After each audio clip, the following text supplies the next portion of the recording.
චීන කට්ටියටත් මේ මාසේ මුල් දවස් ටිකේ නිවාඩුයි. ඉතින් අපේ චීන අක්කා එයාගේ පවුලේ කට්ටියත් එක්ක මහ ගෙදර ගිහිල්ලා තිබ්බා.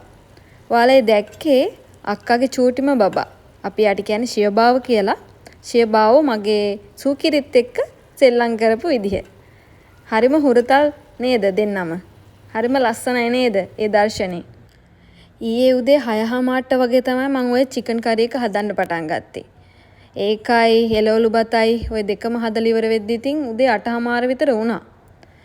අවුලක් නෑ. සාමාන්‍යයෙන් කන්න පුළුවන් තරමට රහට ආවා.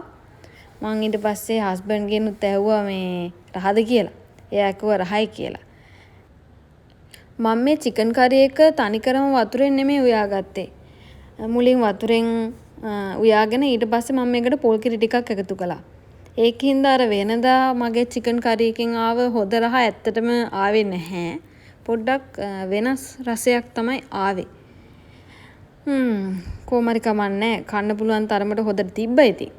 මම මුද්දරස් පලං එහෙමත් දැම්මා එළවලු බතට. මේ කැඩුණු කීරි සම්බහාලෙන් තමයි මේක හදලා තියෙන්නේ.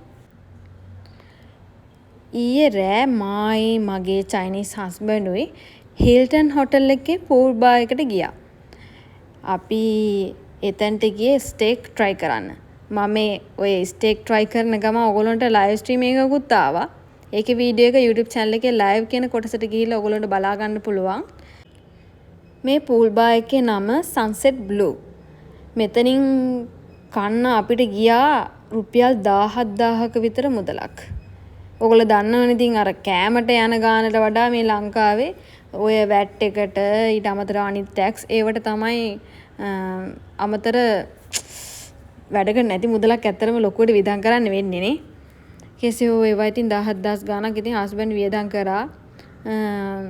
ස්ටේක් ඉතින් අපි හැමදාම කන කෑමක් නෙමෙයිනේ නේද? පොඩි වෙනසකටත් එක්ක කියලා ඔන්න ඔහේ ඉතින් අපි දෙන්න ඔතනින් ස්ටේක් try කළා. ඇත්තටම හොඳ කෑමක්. ඕගොල්ලොත් ගිහලා try කරලා බලන්න.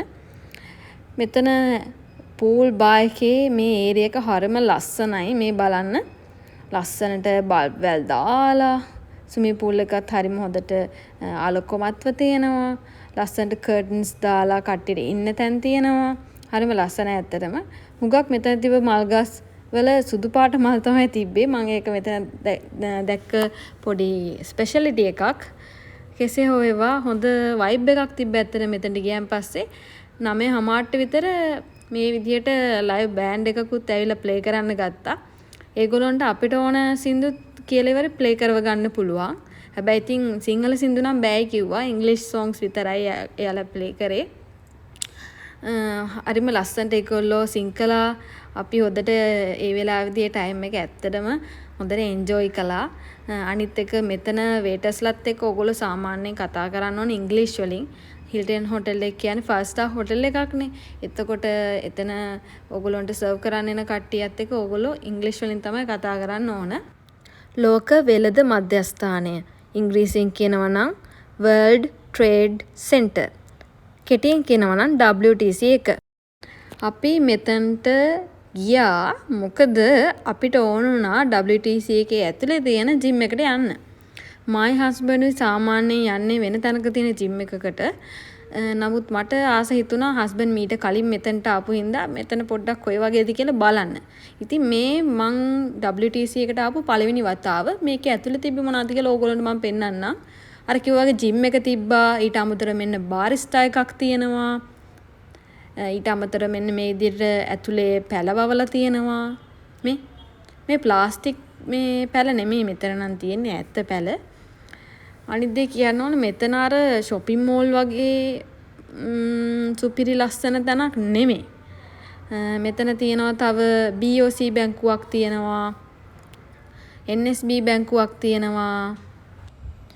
මම දන්නවා ලංකාවේ බහුතරයක් දෙනාට මේ වගේ විශේෂ තැන්වලට යන්න මුදල් නැති බව. ඒ වගේම සුළුතරයක් ඉන්නවා ඒගොල්ලොන්ට සල්ලි තිබ්බත් කොළ බිදලා ඒගොල්ලෝ හුඟක් දුරින් පදිංචි වෙලා ඉන්න හින්දා ඒගොල්ලොන්ට මේ වගේ විශේෂ තැන්වලට යන්න අපහසුයි. ඉතින් ඔය කොයි කාටත් මං හිතනවා මම මේ දාන වීඩියෝ ගොඩක් වටින වීඩියෝ වෙන්න ඇති කියලා. දෙමාපියෝ මගේ මේ ලස්සන වීඩියෝ දැක්කොතින් දරුවන්ට පෙන්වන්න මේ වීඩියෝ පෙන්නලා කියන්න මේ තමයි පුතේ WTC එකේ ඇතුළ මේ තමයි පුතේ හිල්ටන් හොටල් එකේ පූල් බාර් එකේ ඇතුළ තියෙන විදිය. මෙන්න මේ වගේ දේවල් තමයි පුතේ ස්ටේක් කියලා කියන්නේ. මේ වගේ දේවල් මෙන්න මෙහෙමයි කන්නේ කරන්නේ. මේ වගේ තැන් වලට ගිහලා මේ විදියටයි කතා කරන්න ඕන. ඔන්න ඔය දේවල් දෙමාපියෝ තමන්ගේ දරුවන්ට කියලා දෙන්න. එතකොට ඕගොල්ලන්ට මුදල් අපහසුකම් දැනෙන්න තිබ්බත් දරුවෝ දවසක ඔයාලව අනිවාර්යෙන් මේ තැන් වලට එක්කගෙන ආවි.